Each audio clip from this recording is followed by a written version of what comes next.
What up, everyone? Welcome into the Full Coverage Football Show. My name is Jeremy. That is my co-host, Drew. Brother, how you doing tonight? Wonderful, my friend. What's going on, brother? Can't complain. We got a fun Thursday night football game we're about to talk about here tonight. It is the battle of the 0-3. It's football. That's all I know. But before we get to that, let's slow down a little bit. Welcome everyone in. Like we said, this is the Full Coverage Football Show. Do us a favor. If you're watching, if you can see our beautiful faces here, comment. Like our page on Facebook, fb.me/FCFS pod. Follow us on Twitter at SomervilleCLE or at DetroitDave7. Share our page or check us out on YouTube. This is broadcasting on our YouTube page, which I do believe I tweeted out the link to my Twitter page. We're also on Periscope tonight. We're all over the place. This is the Full Coverage Football Show. We are going to have some fun tonight. We got a good show for you. Coming up, we're going to talk Thursday Night Football. Of course, we're going to talk about that because that's what we do. We're going to talk last week. We'll recap that. We'll talk about the games coming up.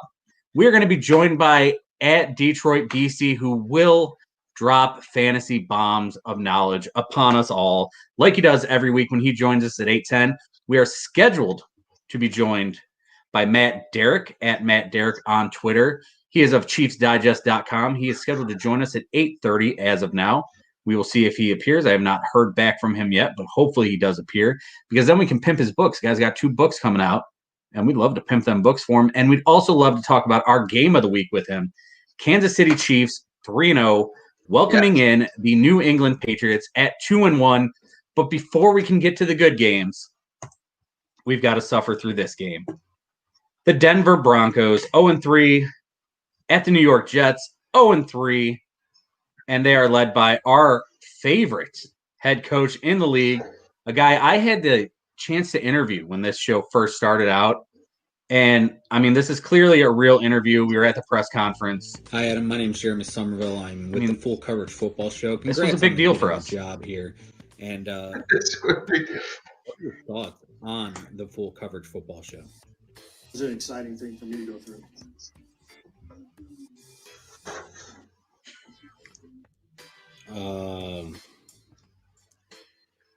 Thanks.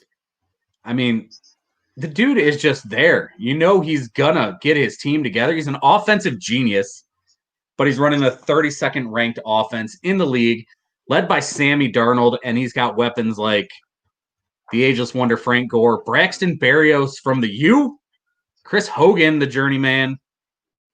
But they got to battle Brett Rypien. It is the Brett Rypien era.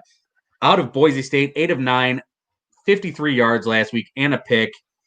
Bro, what kind of game can we expect tonight? Other than the obvious trash. Yeah. I think certainly I think both teams try to get the running game going. More on Denver's side, in my opinion, with Brett Rypien coming in. Now listen, if we're taking a look at both offenses, take away the quarterback. I mean, even with Cortland Sutton out and all the injuries Denver's had, that Denver's weapons are still 10 times better than the Jets' weapons. However, I do think Sam Darnold gets the first win of the season tonight. I just want to see Blake Bortles. I don't give a damn what it takes. Show me Blake Bortles in the second half. I need it. I want it. Who the hell am I kidding? I'm not going to be awake in the second half. But no, it's football. Hey, listen, when we were in the pandemic, we said we'll take anything. Now, The one thing I do want to point out, based off the last Thursday night, the 3 Thursday night football games, Thursday night football is officially back. Well, we have Browns, Bengals. Last week we had who was it? Jags, Miami. Jags and Dolphins, baby. Yeah. So Thursday night football, it is in full blown Thursday night mode. Football is back, and I guess I'm still going to watch the game. Again, I don't know if I'll make it through all of the game, but I do expect hopefully the Jets to get it done. I mean, I don't want Adam Gase to get fired. It's fun to watch this dumpster fire on a weekly basis up there in New York. But don't you feel bad at this point for Sam Darnold, though? Oh, certainly. This kid, top 10 draft pick. You bring him in. You bring the offensive genius Adam Gase in, and they have done nothing to help this kid out. No one's built anything around him. They bring in Le'Veon The Bell, only but then weapon they doesn't got like was him. Le'Veon Bell, and then he's hurt and he hates him. So and the one weapon the they coach actually hates got him. Exactly. So, It's I ridiculous. mean, at least for Brett Rypien, who is the nephew of a Super Bowl winning quarterback there, and Mark Rypien of the Washington Redskins, he's got Noah Fant tonight. He's got Melvin Gordon. And he's got Pat Shurmur, who seemed to be able to call a solid game for Jeff Driscoll a couple weeks ago against Steelers, but Driscoll looked terrible last week. Terrible. I'm going to take the Broncos in this one. I mean, we know who Jeff Driscoll is. I don't know why I want to call him Jeff Driscoll, but Jeff Driscoll, we know who he is. You've seen who he is firsthand. I mean, Brett Rypien, he deserves a shot. Why not? Why not go to the kid? And yeah, if something does happen to him, if he gets injured, which I hope doesn't happen. Blake Bortles. I don't want him to get injured. I just want him to be terrible. They don't even have a choice what to put Blake Bortles in. And then Blake Bortles will come in there ripping it, dude. No matter what he does, Blake Bortles will be ripping it. You are right. This game, I mean, we talked about it before the show, and we'll talk about it with Chris, like when he comes on here at Detroit BC, who's be joining us shortly to talk fantasy football. Who do you start offensively in this game? Like, is Melvin Gordon worth a start, or do you think they're going to be stacking up the box to try to stop this guy and force Brett Rypien to do something? Why wouldn't you? Yeah. You know what I mean? I mean, we watch enough football. If you're the DC and you're not just stacking 8, 9, 10 in the box, then what are you doing? Make the kid if the kid beats you and he starts making throws, then you reassess. But I think Melvin Gordon is going to be the most featured player in this game. I think he's going to probably have the most touches. But now with that stacked box, are we at 2.5, 3.5 yards a clip, which isn't going to get it done. So we'll see. Yeah, I'm with you on that. They've got to handle the ball. But he might be the only startable guy, though, Jeremy. He might be the only startable guy in this whole game. I really feel like if we're talking PPR, Noah Fant could be okay, but we're talking 5 catches for probably 17 yards. These are going to be dump off things we're looking at. I mean, the Jets, Braxton Berrios has a touchdown, I believe, in back-to-back games, but one of them was on just an amazing scramble, filthy play that Darnold had, and we don't know what he's actually going to do. Denver's defense is still pretty decent. They're not terrible.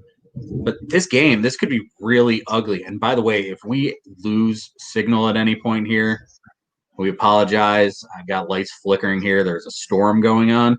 So if that happens, apologize, but we'll try to get back here. This is live. God only knows what will happen. We've had some crazy live shows, especially ones where we've had our boy Daniel Kelly on, where his internet was just god-awful, but great guest. And we will probably have him coming back on not that long from now, because he's got another book coming out, which we will talk about at some point.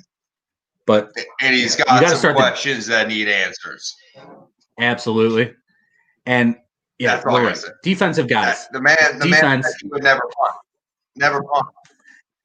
You know what? I saw that on Twitter this week. Someone else said they would not punt if they were the Tennessee Titans, who are going to be, if they would have played the game this week, they said they wouldn't be punting either with the way that offense is set up.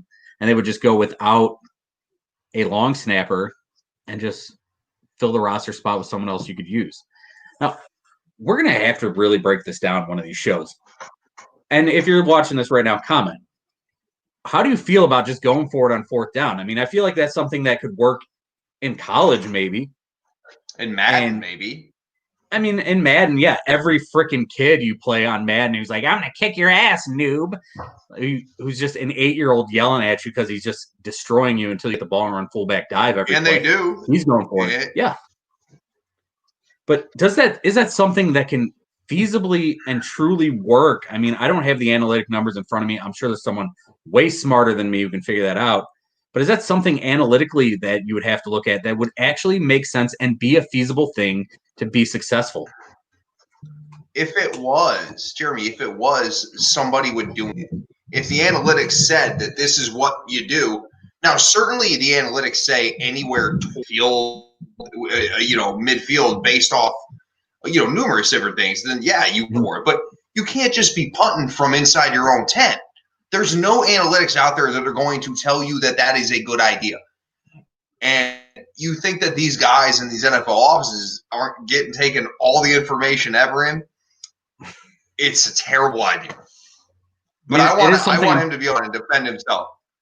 Oh, yeah, absolutely. And we'll have him next time. We'll make sure that we have him on just audio because we weren't prepared for that last time. His internet's not great, but he's got a sweet spot, I think, in Key West, I think he said it was, where who cares what your internet's like down there? You're hanging out in Key West, whatever. Not too shabby. But it's something I've really thought about lately because you watch the Browns now, who Browns are famously, the analytic team, first team to really get into it, supposedly, even though all teams use it to a certain extent. But with new head coach Kevin Stefanski, they've gone for it on fourth down a lot early in the season, even a 4th and 7 from, I want to say, their own 46-yard line. It was something they did, I believe, last week, and they got it. It worked for them, but I don't know about the whole all the time kind of thing. I don't know if that is something I could feasibly see ever working in the NFL. And I don't know. We got to have Daniel Kelly back on, and I'll look up eventually. I'll retweet it on Twitter at SomervilleCLE to see who that was who originally said that in the tweet. And it was a big time Raider too, who actually retweeted and went with it. Yeah. So, I mean, we'll see. We'll see if it's something that could work out. I got questions that need answers. That's all I'm going to say.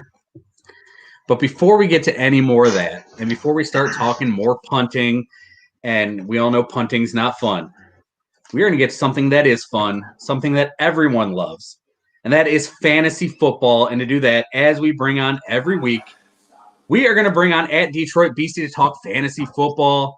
Check him out on fantasypros.com. Be sure to follow him on Twitter. Chris, what is up, brother? How you doing tonight?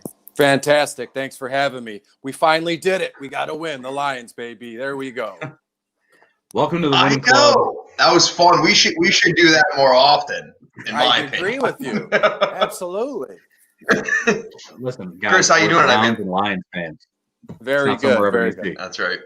You're 2-1 for you do that every year and then you lose 15 games. So hey, this is the first time we're 2-1 and over 500 since 2014. Over 500. Wow, I did not. 6 years. It's like I knew that, but I didn't know that, if that makes any sense. That's because it's so friggin' unbelievable. You're like, that can't be real. They had to get real, lucky. Yeah. Wow. But yeah. Anyway, brother, let's get into it tonight. Who are some of the guys we should definitely be starting in fantasy this weekend? Well, I'll go right down the list if you guys don't mind and start at quarterback. Roll with it, baby. I don't know. Go to my profile. Check me out at Detroit Beastie. I've been doing these graphic cards, like my favorite starts of the week. And you'll notice at quarterback. They're sick, by the way. Thank you so much. And this week, it's not a homer thing. I love Matthew Stafford this weekend, home against New Orleans, who's ranks 28th overall, kind of at the bottom end of their overall defense, and especially against the pass. I have him at his floor is 250 passing yards, 2 touchdowns. That's a floor. I'm fully expecting 3 touchdowns easily, but I don't want to get crazy and carried away. I think we can all agree Russell Wilson is a start this weekend against Miami, who is 29th overall in their overall defense.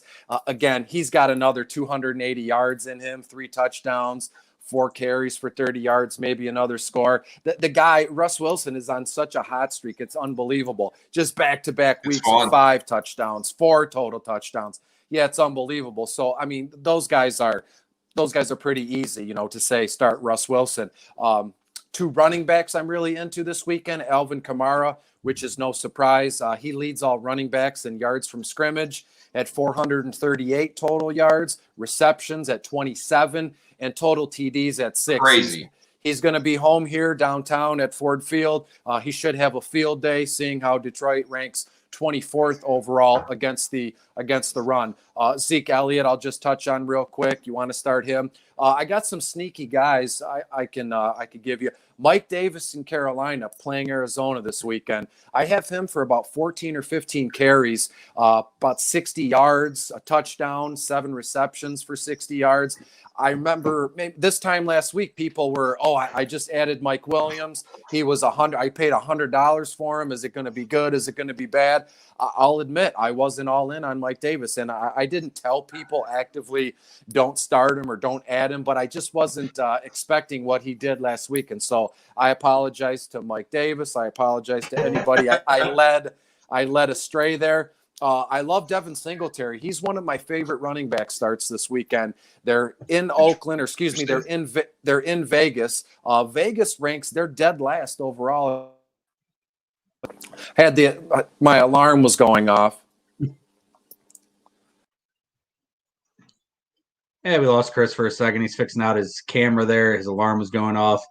But in case you wanted to know what he was talking about, look at how good Alvin Kamara is here. I mean, this run was unbelievable. We'll just show it real quick as we bring Chris back in. I mean, look how good this kid has been. Just unstoppable, even on this 52-yard run where he just breaks through the defense, destroys everyone. Kid's unbelievable. So definite start this year or this week. It was that offensive lineman. That guy put in all the work. I mean, he was boom, shot out of 17 miles per hour. That's insane. So as I was saying, sorry, my alarm went off. The fact that Alvin Kamara is putting up Stevie numbers is ridiculous. That's fantastic. Yeah, my feed cut out because my alarm went off to remind me to join your show. So I'm on your show, but my alarm is going off. Unbelievably silly. You're all good, brother. So as I was saying, Devin Singletary is a favorite start of me this weekend. It was James Conner, but as the Pittsburgh at Tennessee game was canceled, I had to, change things around. And I recently posted and published a Devin Singletary graphic card. I have him for about 12 or 13 carries, 70, 80 yards-ish. I don't think he scores on the ground per se, like a rushing touchdown. I think he receives a touchdown this weekend. I love him seeing how Oakland is dead last. They're 32nd overall against the run this year. And three other sneaky guys, Nyheim Hines, Indy is in Chicago. Chicago's been playing well. Are they good because they're 3-0, or have they caught some breaks and some things that have gone their way? Yeah, I'm with you, of course, as a Lions fan, as an NFC North fan. I want nothing to do with the Bears. But I think Hines can carve out a role here now that they've had some injuries in the wide receiver depth, right? Mo Alley Cox, their tight end, young kid, has come out of nowhere. He's fantastic. And I think nobody's mentioned Hines. He had a fantastic week one, went nuts. Everybody added him. I drafted him, and then I didn't start him week one. I started him week two, and I got, a goose egg, 0.0 there. So that bumped me out. But I think Hines is on the road to redemption here. He's going to be fine. He'll score you a receiving touchdown. One guy I want to mention here is James White in New England. Awful situation. Car accident, took his father. His mother's been, in the ICU. He came back. He practiced for the first time yesterday, if I'm not mistaken. And I'm not trying to be rude or use this for personal gain, but when a professional athlete or a regular everyday guy like us, when something so tragic happens to us, it reignites a fire in us where we want to be better for, the friends and family around us. There's going to be a certain attitude about James White, I feel. Not only Sunday in KC, who's 13th overall against the run, and their defense looked fantastic Monday. But James White is going to have some sort of, I'd like to think, some sort of chip on his shoulder, or he's going to have something inside of him he's going to go nuts. And the guy was already PPR gold, right? And I just think he's going to be even better. And I've heard a lot of talk on social media all week and even today how you don't want to start any running back in New England because JJ Taylor got 11. He had the most carries of the team last week, and Sony Michel and James White. There's so much going on there, but I don't think it matters.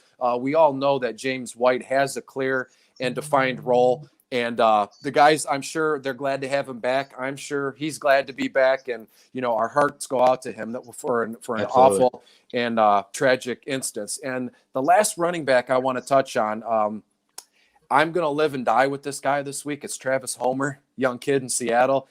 So that Dallas guy, he gator rolled on Chris Carson's leg. Chris Carson, he's not practicing. I mean, he's there. He's around. He's not doing much. He's going to be inactive on Sunday. It's almost a given, right? Unless it's already come out that he won't play. But Travis Homer, rookie last year, young kid. Carlos Hyde they brought in to be, their RB2 there.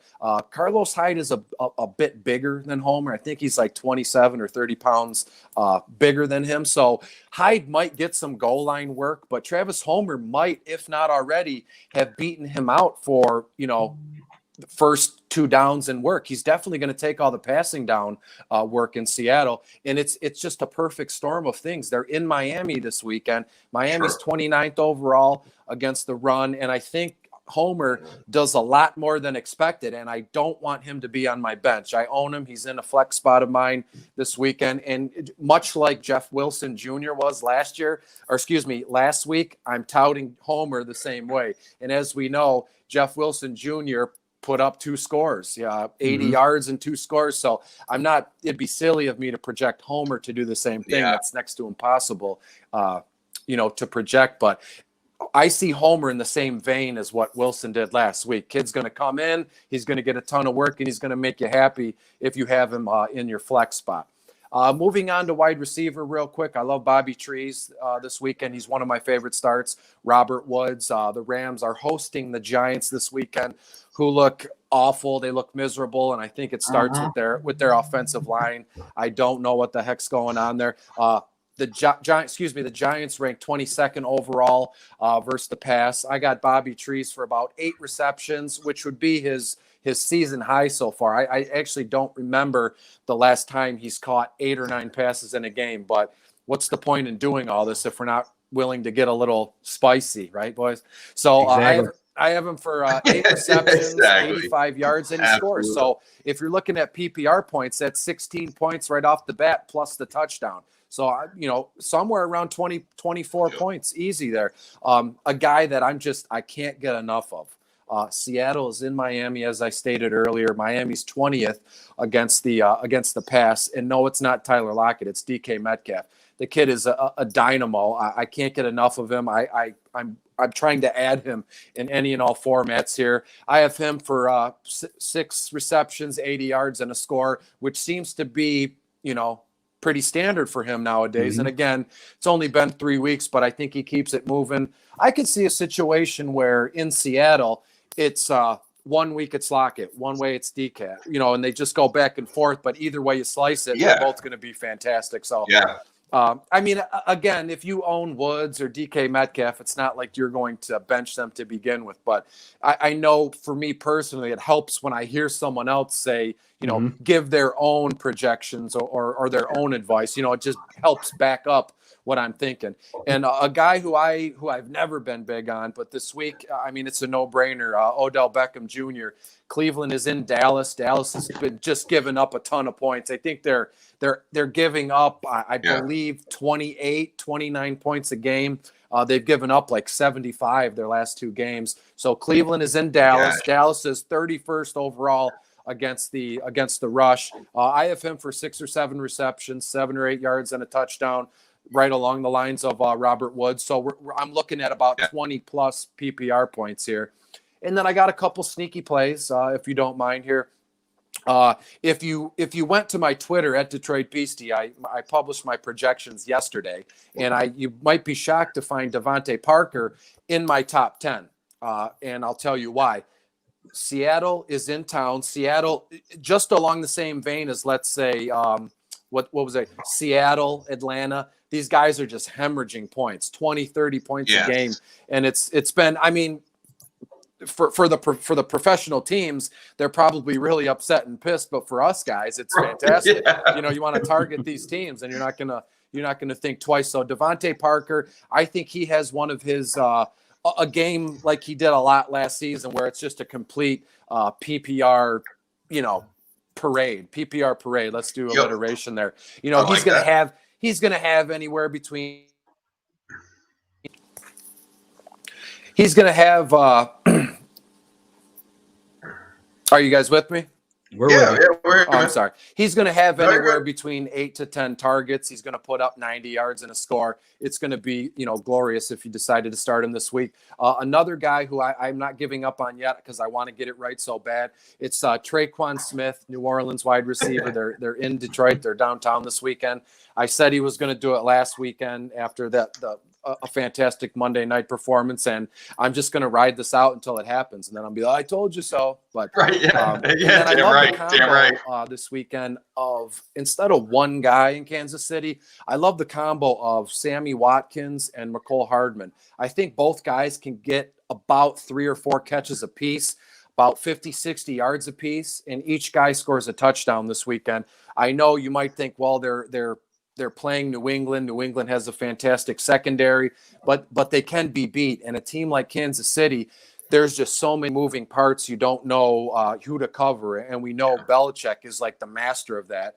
Look what he did to Darren Waller last weekend. Darren Waller was on, milk cartons last weekend. Where was he? You couldn't find him. So I think both guys, Yes. Hardman gets loose on a 40, 50-yard touchdown, and Sammy will dink and dunk his way to a fantastic production on your team this weekend. Yeah, a lot of stuff you touched on there. One thing I want to get back to is Travis Homer. For anyone watching this show, if this is the first time you've listened to Chris, or make sure you follow him at Detroit BC, by the way. If this is the first time you've checked him out at all on this show, before week one, he came on the show, said start Nyheim Hines. Nyheim Hines goes week one, gets a ton of points week one with Nyheim Hines. Last week he comes on the show, says Jeff Wilson's your guy. Jeff Wilson, 2 scores. So Travis Homer, go get him in all your leagues. While he was talking, I just picked him up in a couple leagues. Pick up Travis Homer because he's been dead on with 3 running backs in a row now. So trust the guy. He knows what he's talking about. And everyone out in your league is getting Carlos Hyde right now. Yeah. So go ahead and get Travis Homer. Now, you're talking about Odell Beckham having a good week because he's playing the Cowboys. Correct. Tight end for the Browns, Austin Hooper, signed a huge free agent deal. He's in this offense where everyone thinks tight ends are a huge point in getting the football.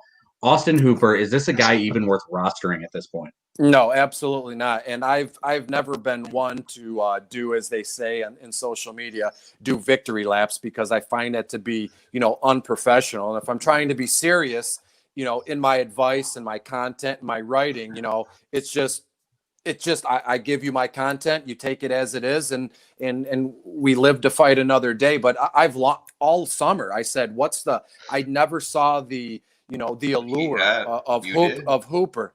And again, I'm not trying to be a jerk and say, that I dislike Hooper as a person, or I'm being rude and putting down people that drafted Hooper as a top 10 tight end. It was my personal opinion and my personal belief, given the, what I saw and like the research and the numbers I crunched, let's say. So I'm not going to be the guy who says, told you so. It's kind of more of a, you live and you learn, right? Mm-hmm. We did that. We try not to do it again, and we reconvene this time next week, and we go from there. But to answer your question, absolutely, I would have already cut him, Sunday evening after the game. Yeah, there's a lot of people, especially around here in Cleveland, who have gone crazy trying to get him on rosters. Meanwhile, in those leagues, I was picking up a guy like Jonnu Smith. But while we're talking Browns real quick, I know you're not the biggest Baker Mayfield fan, and I can't blame you because he's been trash. If you had to pick one guy to start going forward, Baker Mayfield or Carson Wentz? That's the best question I've been asked in probably 6 months, and I'm talking like from the girlfriend, from work, and everything. You're really putting my nose to the stone here. I'm going to go Baker Mayfield, and it's simply put. Baker will, what you're getting out of Baker. Mm-hmm. He'll put up, a 300-yard passing game with 3 touchdowns, or he'll throw for 150 yards and a touchdown. But what you're getting, right? Yeah. And in that setting, in that organization, it seems like they might have turned things around. I know people have been saying that for 40 years in Cleveland, Jeremy, but maybe they're doing something right there, with all the offensive skill positions at his disposal. When it comes to Philadelphia, Wentz was all summer, all spring. Oh, he's a top 5 guy. He's can't miss. He's a stud, and he's just completely laid an egg, and he doesn't look right. There's something going on that we don't know about. Is he hurt in a way? What's going on there?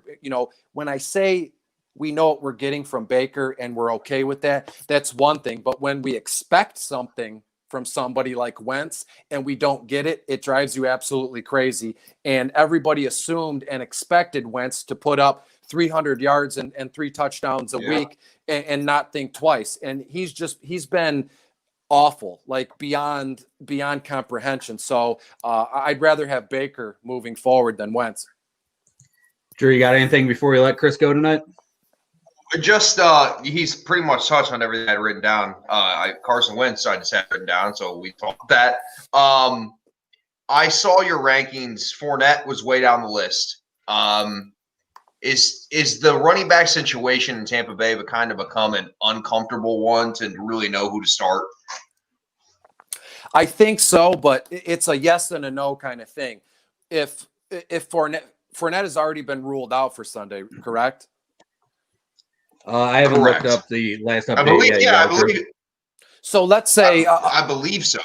I'll give you 2 scenarios here. So let's say Fournette is healthy and he's active. Then your question is valid. Yes, we don't. It's uncomfortable. Is it Rojo? Is it Fournette? Keyshawn Vaughn's been in street clothes the whole season. But now that you can pick any one of those guys, and when the other one is out and away, it makes it that much more, refreshing. Let's say we know Rojo is going to get a ton of work on Sunday, and I'd like to think that Keyshawn is going to be dressed and he's going to get some play this weekend. And he was, a top 10 dynasty, running back stud all summer. And again, he hasn't dressed all year. So, when one guy is out like Fournette, it's not uncomfortable. When everybody, Fournette, Rojo, Keyshawn, and whoever else, when they're all active, that's when it's uncomfortable. So, this Sunday is the time to use Rojo. Again, just like I was saying with Baker and Wentz, we know what we're going to get from Rojo, so that's okay. His floor is at a certain point. It's not going to kill us, and there is, limited upside there. But again, I love knowing what I'm going to get out of, let's say my RB2 or my RB3 spot. Yep. Well, brother, thank you very much for joining us tonight. You can follow Chris at Detroit BC on Twitter. Check him out on Fantasy Pros. Great follow, great spot every single week. Thank you, brother. You have a great rest of your night. I'll see you guys same time next week. Take it easy, bro. Go Travis Homer. All right, man. We'll be dead on with it. Yeah, bud. Have a good one, buddy. All right, now at this point, everyone check out Chris at Detroit BC on Twitter. We're going to move on to the next part of our show. We're going to talk our game of the week. The New England Patriots, 2-1, travel to Kansas City to face Super Bowl champion Kansas City Chiefs, and now we will be joined by Matt Derrick of Chiefs Digest, author of Patrick Mahomes, Showtime, and the new book coming out. I don't know if it's come out yet, but we will find out in a second. At last, welcome Matt to the show. Matt, how you doing tonight, brother? I'm doing well, guys. How are you doing? Can't complain. It's a pleasure to have you on the show. I'm Jeremy. That is Drew. I don't know if the names are showing up on the screen for you right now, but it's an excellent thing to have you on the show. Your new book, At Last, has that come out yet? Yeah, that has come out. So okay. The recap of the 2019 Super Bowl championship for the Kansas City Chiefs is available. Awesome. Thank you. And that is available on Amazon as well as Patrick Mahomes Showtime. Anywhere books are sold, you can find them. All right. Awesome. I did check out Showtime on Amazon, and we'll be here October 6th, thanks to Amazon Prime. So thank you, Amazon Prime, for that. Awesome. Thanks a lot. Here tonight to talk about the Patriots and the Chiefs. It's got to be great to be covering the Chiefs right now. It is a perfect time to be a Chiefs fan or someone covering it, because I'm a Browns fan. Drew is a Lions fan. We are used to losing football. The Chiefs are a franchise who they've won, but they've never won the big kahuna. They never won the Super Bowl until last year. What is it like to be around that team right now? Yeah, it is pretty crazy. I mean, between the fact that the team is winning the way that they are, I mean, not only just the Super Bowl, but right now they're on a 12-game winning streak overall, longest winning streak in franchise history. But the bigger thing is just Patrick Mahomes. I mean, it's pretty clear that this kid's going to the Hall of Fame. I mean, unless there's some sort of injury, some sort of fluke. So being able to just follow and be around this, it's really crazy. I mean, because there's very few times that a player comes along in NFL history where you just seem to know right out of the box that this person's going to be something. So being able to follow that career from the very beginning, yeah, it's an incredible opportunity. And you know what? The Chiefs are going to become a villain here pretty soon, and they're going to be hated, and people will think their fans are obnoxious. But so I hope that Chiefs fans enjoy it while it lasts. You're absolutely right. I mean, the Patriots were the darling when Brady won the Super Bowl. Oh, he's a 6th-round pick. Look what he's done. Then they started winning constantly, and that's what happens. You become the villain after a while, but it's a great situation to be in because you're that good, and now you get to face the team that is the villain of the NFL, the New England Patriots, led by the hoodie. And how is the team feeling going into this game? They still staying confident now that you said they're on the 12-game winning streak, 3-0 this year? Or is there a little bit of worry with Chris Jones having the groin injury going into this game on Sunday? Yeah, I don't think this team has any worries about anything right now. There might have been a little bit of self-doubt creeping in the first couple of weeks, and it was an angry team, frankly, coming off of that the win at the Chargers in overtime, because they just didn't think they were playing very well. And and I wondered before the Ravens game, and now that the Ravens games kind of even seemed to convince me that the Chiefs were kind of playing vanilla a little bit early, especially offensively. And we're waiting to just throw out some concepts to take the Ravens a bit by surprise.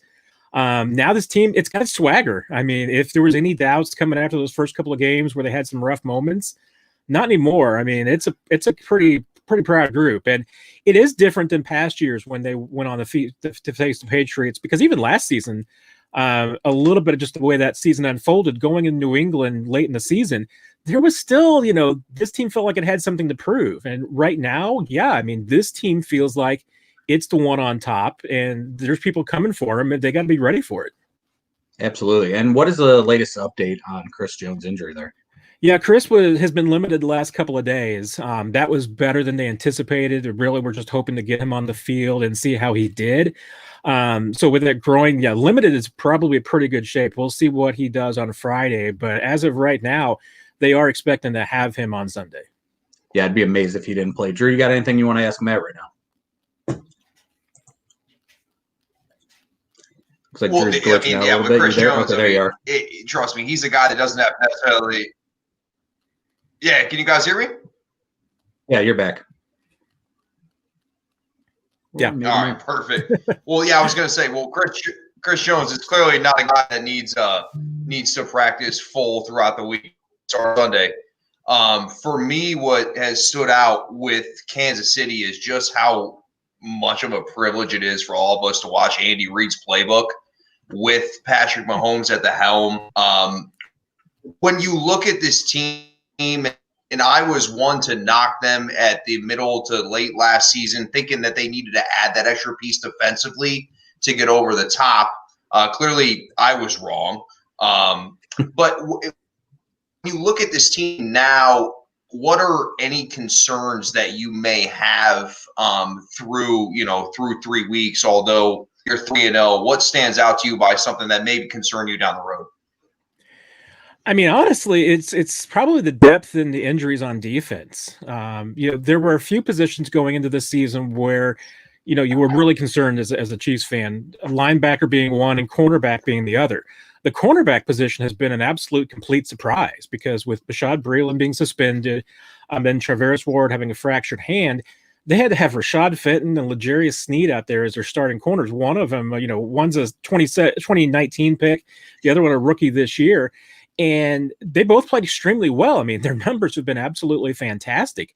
Now, a big part of it, I think, is what you're talking about with Chris Jones and his running mate Frank Clark up there. The pressure that the front's been able to provide has been incredible. And that's made the secondary so much better. But, yeah, I mean, any more injuries or if those rookies start to break down, teams start to figure out their weaknesses, that's a concern because right now with losing Sneed, having him go on IR yesterday, there's absolutely zero depth left of that cornerback position. They really need to get through to get Bashaud Breeland back next week off of suspension. They need that. The linebacker positions have always been the other one concern, and that was a concern the first couple of weeks because we saw a lot of missed tackles with this team. It looks like things are starting to settle down a little bit in that position. It's still not a huge depth issue. I mean, there. So, if an Anthony Hitchens were to go down and Damian Wilson, they're going to be depending on some really young guys who are unproven. And those are the two positions where they really can't sustain any injuries. Anywhere else, they're pretty good depth-wise, and they feel great on offense no matter what. But those are, I think, are the positions that if you're a Chiefs fan, you're just crossing nothing happens there. Yeah, Anthony Hitchens was an excellent pickup by that team. Now, going into Sunday, only way I can see the Patriots winning this game is if they just run the ball straight down the Chiefs' throats. Chiefs giving up 153 yards a game rushing. The Patriots are averaging 178 yards a game rushing. What are your thoughts going into Sunday? You think this is a big Chiefs win, or you think this is a tight game going into the fourth quarter? The way the Chiefs are playing right now, and certainly the way they played against the Ravens, it's hard for me to say that's going to be a close game. I thought the Ravens game was going to be a close one. Now, eventually, it's going to get caught up with this team. I mean, they were a little bit sleepy through that Chargers game. But no, I think the Chiefs are at home are going to be pretty comfortable in this one. I'm with you. I mean, yeah, unless the Ravens with Cam Newton or the Patriots with Cam Newton can just run it down the field and control the ball, and they can force a couple of turnovers, which so far Patrick Mahomes has not done all season. I think that's the only way that the Patriots can hang in this game. They've got to force turnovers and force Patrick Mahomes to make some mistakes. Yeah, it's going to be tough to see Pat making mistakes the way he's playing football right now. We know that Bill loves to shut down the tight end. He'll probably double Kelsey. He'll probably play man outside. But there's so many weapons there for Pat. And the way that Clyde Edwards-Helaire has come on, I mean, has it been surprising you at all how good that kid has been right off the bat? Or is this what you guys expected in Kansas City this year? Yeah, you know what? I mean, honestly, it's been kind of what you expected. I mean, on draft night, when you saw that pick, at first it was like, running back. But then when you look at this kid, you look at the film, you see what the Chiefs were and hear what they were talking about, comparing him to Brian Westbrook. I mean, it's an absolutely perfect fit for this offense. And I don't think that we've even seen them really scratch the surface a whole lot with what they can do with him. He's going to be a bigger part of this offense, I think, as the season wears on. And he's definitely going to eventually be a really big part of this passing game. And you throw that in there with everything else they've got. I don't know how you stop this Chiefs offense when they're functioning and when they're clicking. Yeah, it was funny on Monday Night Football. They said, he's only 207 pounds, but he's 5'7". He's a bowling ball. He does not go down. He does not go down at all. He had I think he only had 65 yards rushing Monday night, but I think all of them were after contact. I mean, he just does not go down. Drew, who you like in this game? You think the Chiefs are rolling? Well, yeah, I mean, it's hard to bet against Chiefs right now. I mean, it really is. Again, Andy Reid's playbook, the weapons they have. It's hard against the Chiefs. I mean, eventually they're going to face some turbulence. But I also think over in New England's, they're still figuring things out, what they want to do offensively. I'm not sure if the Chiefs are able to stop New England's running game and really force Cam Newton to throw the ball and get in some third and longs. That's where your pass rushers can feast. I like the Chiefs to roll. It's in just a touch. The Chiefs have clearly paid for the guys they want. They've signed huge contracts to kind of keep this core in place. When we talk about your quarterback, defensive end, wide receiver, this I think this Chiefs run can go on for quite some time, barring injury. Is in like Matt said, as long as that defense stays healthy. I mean, we could certainly be looking at the Chiefs, the run for the Super Bowl at the year's end. Yeah, I'm with you on that. I'm also going to take the Chiefs in this one, so we're going to go 3-0 with the Chiefs. And speaking of undefeated, Patriots will win then. Yeah, probably the way things work. But have you guys talked about possibly going undefeated this year? Is that something they're looking at possibly in Kansas City? Is it, on the hush-hush right now, like a no-hitter kind of talk? Is that something you really think is a possibility the way this team plays? Yeah, the talks kind of started here a little bit. There was a columnist with the Kansas City Star wrote a column about it, and basically the tone was, no, it can't happen, but, well, maybe it could. I think it's still, it's way too early. It's still too premature. I mean, it is one of those things, like the moment you start talking about it, they're going to get beat by somebody. But the one thing is that, hey, once they get past the Buffalo Bills and that Thursday night game, after that, they got a cake part of the schedule where they could roll. I mean, if they get past that Buffalo game in mid-October and they can get to 7-0, they might very easily get to 12-0 without breaking a sweat. So the next couple of weeks are going to be pretty key. I mean, if they can get by the Patriots, and like I said, you can escape at Buffalo on a Thursday night, then this team could roll for a while. Yeah, especially if Drew Lock isn't back for that October 25th game against the Broncos. You'll have Bills, Broncos, Chiefs, or Bills, Broncos, Jets, Panthers. That is a pretty easy part of the schedule. Yeah. And, that is definitely something I could see happening. But the fact that you even said, it's possible, shows you haven't become the villains yet, Kansas City. It's not something you're like, oh, we're going 16-0, because every Boston fan felt like that for so many years in New England. And I mean, before we let you get out of here tonight, one more thing I want to ask you. How many Super Bowls do you expect Pat Mahomes to win throughout that contract, that massive deal that he signed for it? I mean, what are the expectations out of that right now? Well, you were talking about, hey, maybe the Chiefs fans aren't the villains because they're not talking about undefeated. They're not talking about that, but they're talking about 6 or 7 Super Bowls. So they've got pretty confidence that this is a dynasty in the making. I'm much more realistic. I mean, I know how hard it is to win a Super Bowl. So yeah, I mean, in a 12-year contract for Patrick Mahomes, I mean, honestly, if the Chiefs won any, I mean, it would be a success regardless. But yeah, I mean, if you stood back here in 12 years and said, you know what, the Chiefs won 3 Super Bowls total, I think a Chiefs fan would probably say, oh, well, that's okay. I mean, that's good. I think they would have wanted more, but hey, 3 rings, I think would still be great. So I think people just don't get how hard it is, but the potential's there. I mean, it absolutely is, because this kid is. Yeah, I mean, this kid can win anything. I mean, this kid doesn't. We'll see what happens when he has to see some turnover, when he doesn't have a Travis Kelce, when he doesn't have some guys on defense. We'll see. But yeah, this team certainly feels like it's built into a 2 to 4 year window where they can rack up some wins. And one more question I did want to ask you, Eric Bieniemy, he's been passed over probably too many times for a head coaching job at this point.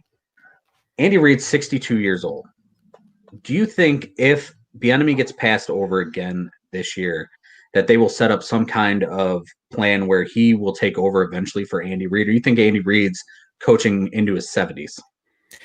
Yeah, I think it's more and more likely that Andy Reid coaches into his 70s. I mean, he just extended his contract this year.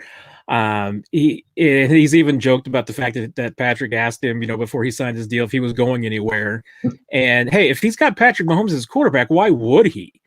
I mean, Andy Reid loves football. I mean, he does. He loves teaching it. He loves coaching it. He continues to joke every year about how, he gets older, but the players stay the same age.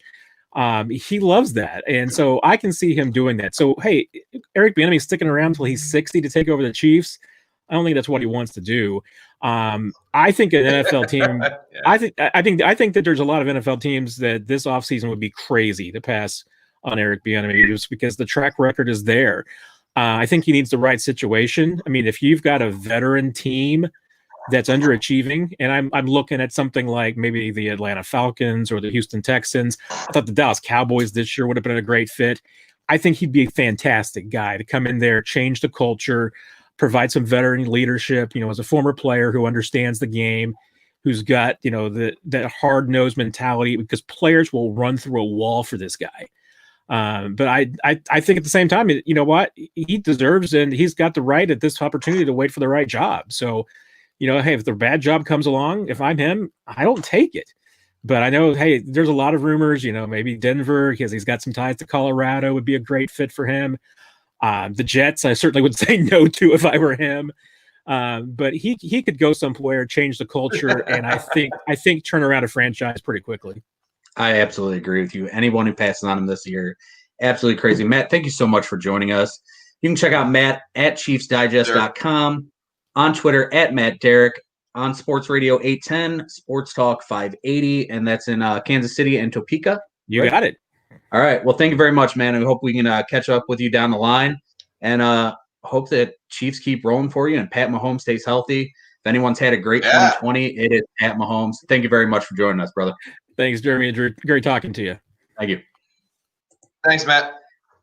Excellent guest to have on. Matt was great. A lot of fun to have him on. A lot of fun to talk Chiefs, and a lot of fun to talk winning football for once. And before we move on to our next segment here, we are going to thank our sponsors. We at the Full Coverage Football Show would like to thank Manhattan Deli Menor, 440-974-0055. They are open 7 days a week. That is Sunday through Sunday, Monday, Tuesday, Wednesday, Thursday, Friday. Open for carryout, dine-in. You can find them on DoorDash, Uber Eats, Grubhub, you name it. Brand new fall specials are out. steak and potato bowl today. Tomorrow they got fresh homemade mac and cheese, all you can eat cod, brand new burger, the hot mess coming out on Saturday. A lot of good stuff there at the Manhattan Deli Menor. Check them out on Facebook, Manhattan Deli Menor, 440-974-0055, 8900 Menor Avenue. Also like to thank Concealed Carry Firearms Training, 440-391-4118. Give Jim a call.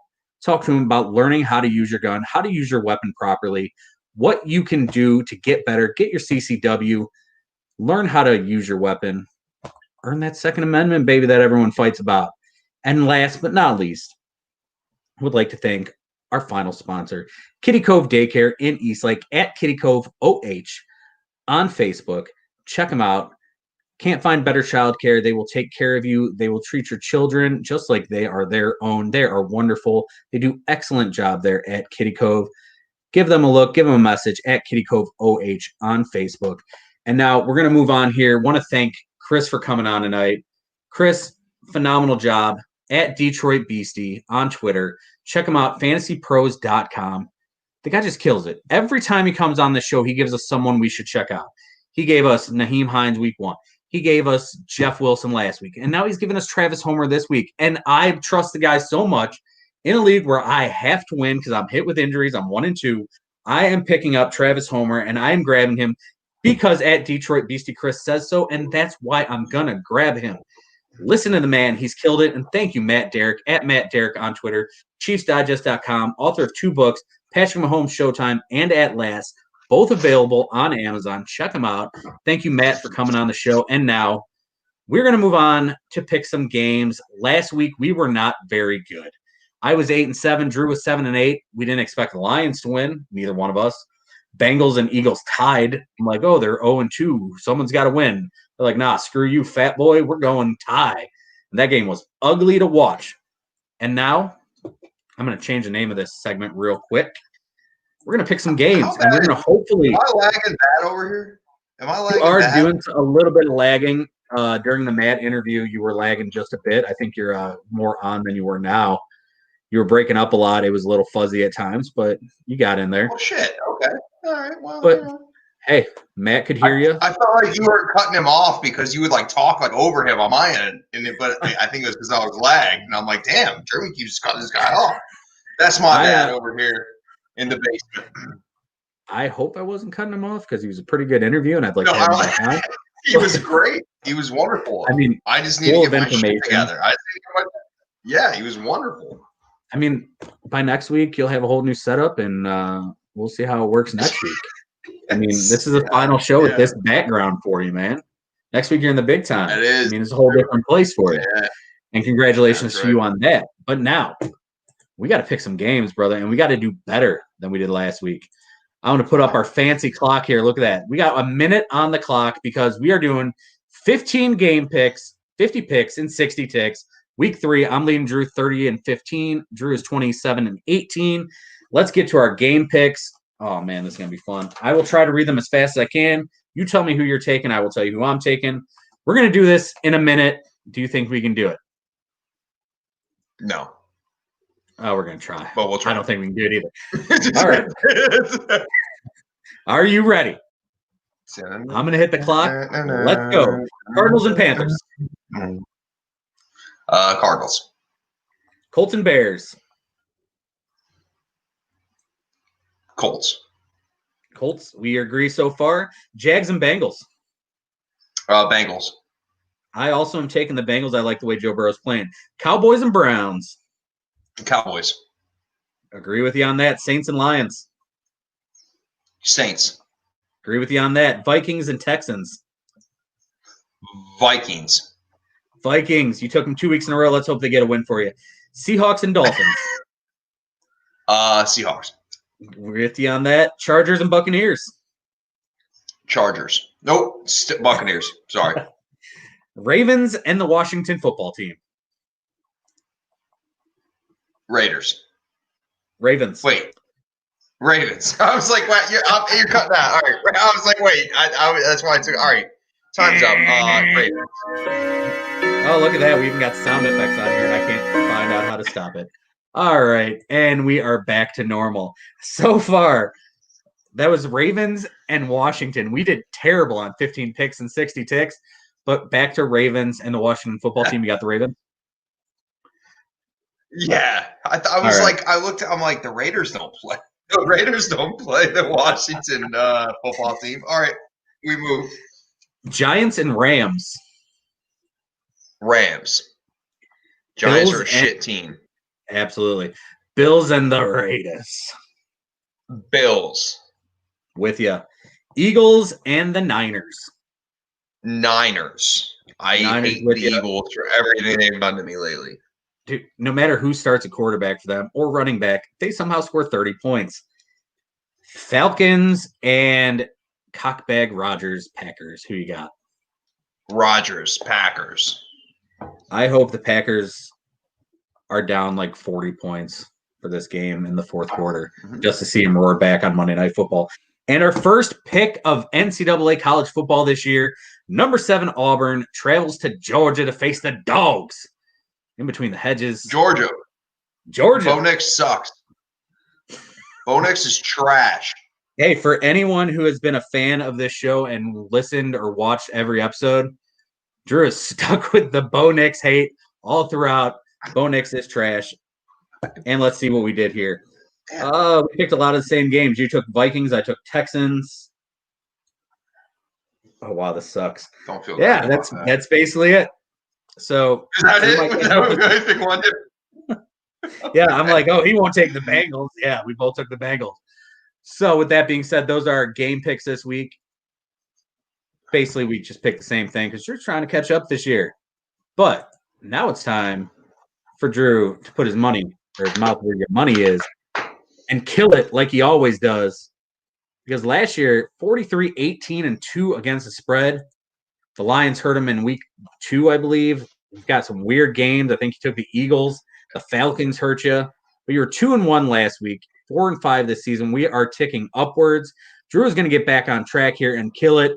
Brother, take it away for Ward's Wagers. Yeah, this is simple. It's a 3-0. I mean, shit simple as that. I'm picking 3 games. We're going to get into 4. I'd like to see how this rotation's going here. I still haven't seen enough teams. We're going to start off with Buffalo at the Las Vegas Raiders. We spoke earlier. I like Buffalo. Buffalo's given 3 here on the road. I still like Buffalo. Look, I like the Raiders. I want to like the Raiders.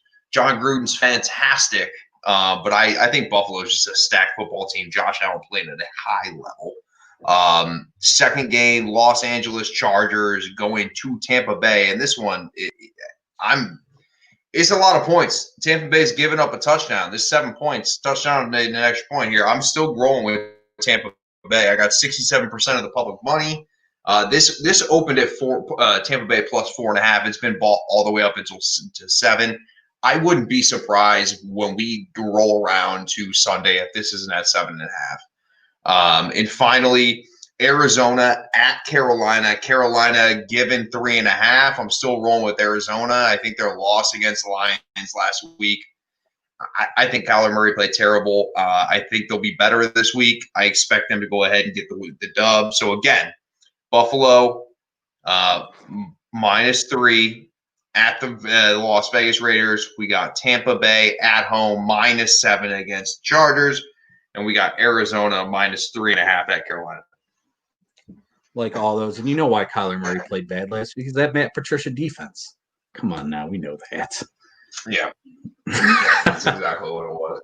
Now, without getting into more Lions talk there, it was the fact that they did finally switch up and play man and zone and not go with one vanilla defense, it felt like. And that was a good game. I was happy to see you guys get that victory for you and Chris, Lions fans. Yeah, it's nice to see your team win every week or every now and then and actually get a win. Breaking news here into the Full Coverage Football Show. Sam Darnold has left the Thursday night game with an injury after he had a 46-yard touchdown run. And Joe Flacco is taking the place. I didn't get to see it, unfortunately. I will watch it in a little bit here. But Joe Flacco's in the game, which means if something happens to Brett Rypien in 2020, we can see Joe Flacco versus Blake Bortles on a prime time NFL football game. Give us that in the second half, baby. Please. Brother. I need it. We said on time. Unbelievable. Dude, this show flew by. We stayed on track for once. Anything else you want to talk about before we get out of here tonight? No, man. Next week we'll be at the new headquarters, so hopefully I'm not as choppy and shitty. We moved, man. We're moving. Great guests by you there. Have Matt on, and it was good stuff. It was an excellent show. Chris brought on so much energy. He sent me a message saying he feels like he's all hopped up, like when we let him ramble to start the show, but dude kills it. Like, we can't interrupt him. He's just filling with knowledge. And like I said, I was on my phone picking guys up because why not? Like, dude's killed it every time he's suggested a guy that other people didn't think about. I mean, just killed it. So go ahead and check out the show. You can rewatch us here on Facebook, YouTube, Periscope, on my Twitter at Somerville CLE, on our YouTube page. We will be everywhere you look for our audio version, anywhere you watch your podcast or listen to your podcast. Sorry. And before we get out of here, one more thing I want to say. Check out our merchandise, bonfire.com/store/FCFS-cheese. Brother Drew, good luck moving this weekend. I hope everything's good. You know, you can hit me up if you need anything. And appreciate it. Awesome show. Good work by you. Good work all around. Thank you, Matt Derrick, at Matt Derrick on Twitter. Thank you, Chris, at Detroit Beastie on Twitter. And as always, remember, we are the Full Coverage Football Show. And if you live the life you love, you'll love the life you live. Night, kids.